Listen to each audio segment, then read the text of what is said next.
All right, hello, and thank y'all for joining with me. I'm hoping I have uh, people to join with me. I want to talk today about Miles Hackney. Miles Hackney is a wonderful person. I was actually asked to sing at his funeral. I was fortunate to have that opportunity. But Mr. Miles was born in 1892. And I want to start this the right way. So let's go to slideshow. Yeah, I know my computer don't always act the way I want it to act from the beginning. And there we are. Okay, so Miles Hackney was born in 1892, 1983. He's a person who is responsible, from what I heard, of bringing the design for the Rosenwald School to the Springfield community.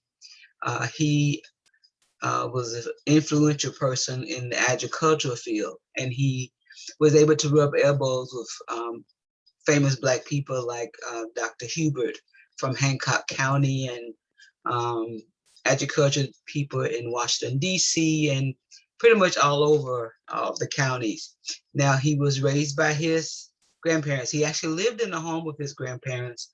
You'll find him on the 1900 census and the 1910 census. And his grandfather is Miles Hackney, and his wife is Adeline Wilburn. This particular picture came from the church, Springfield Baptist Church, put together a little booklet that of the bios of the people who were members, the deacons. And I guess Reverend Wright found that information at the church, and he was wonderful enough to put it together and pass it out to the members. And so I was fortunate enough to have a copy. It was donated to me from Vivian. So if you read the information, it tells you a little bit about Miles, what he did and the property he owned, when he became a deacon, and who his wife and when they married, and that kind of great stuff. There are so many articles in regards to Miles Hackney. So many, from 1937 to 1954. Newspaper articles from Alabama, New York, Waynesboro, just all over the world that talks about Miles Hackney and his accomplishments. Apparently, he took his grandfather's farm and turned it into something profitable. He was able to use the Roosevelt. President Roosevelt had something called the Agricultural Adjustment Act of 1933. And that act was able to, Black people were able to utilize that to improve their farm. Because remember, a lot of farms were cotton farms. And so they were told to do at-home farming rather than going somewhere else and work somebody else's farm, sharecropping, learn how to live at home and work your own and make money off of that. Take that cotton field and change it into vegetable gardens and things that your family could use and you could also sell. And so he was training people and showing them how they can do this at home.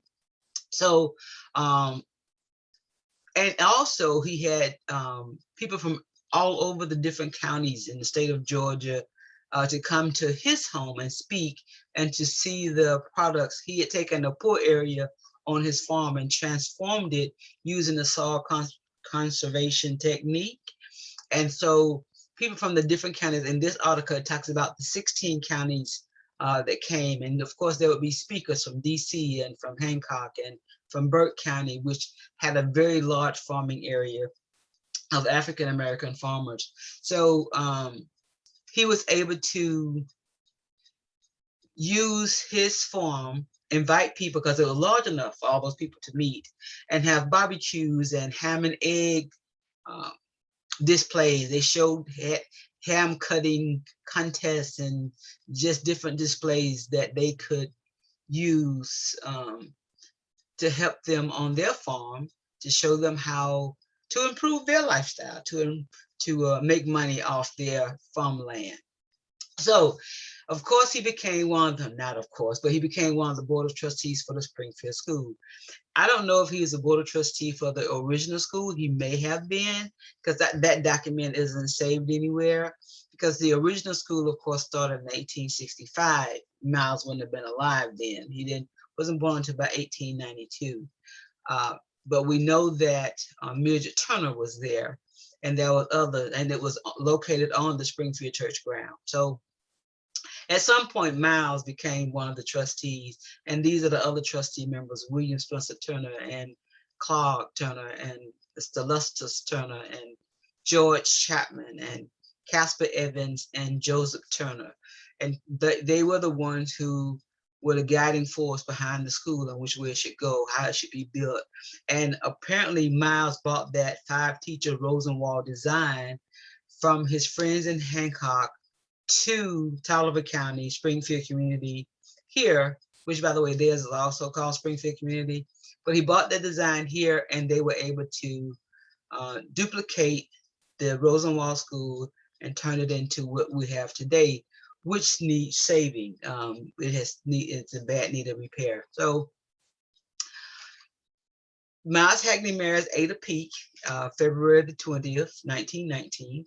Into this union, 8 children are born, 8 wonderful kids. So if you want to know more about Miles Hackney, to keep his memory alive, you can go to our website, Springfield Community Center Incorporated, or in this case, www.springfieldcommunityinc.com. And there's more information there. You can also donate from those pages. Right now, we're having a fundraising drive trying to get the money for the condition assessments and everything that the school is going to need to be restored. We are in the process. We are talking to Greg Jacobs from Landmark Preservation, and he is going to carry out the condition assessment for us so that we can move forward with grant writing and other things to get our building up and going. You know, we kind of been on the fog since this COVID, you know, how to proceed. Before, you know, we used to have fundraisers where we sock hops and cake raffles and dinners and things of that sort. So since COVID came, we kind of been in a fog of where to go from here. So we did start a Kroger's account where you just shop at Kroger's and funding come to us, smile.amazon, Givelify, Facebook donate. So, but we still miss getting out there and talking to and meeting people. So we're going to start back as soon as we figure it all out. And we hope that you're here to join us. So thank you for taking this time to talk to me tonight. I didn't want to take up a lot of your time because I know your time is valuable. And I do thank you, and I hope that you do join us in saving Springfield Log Cabin School, making it a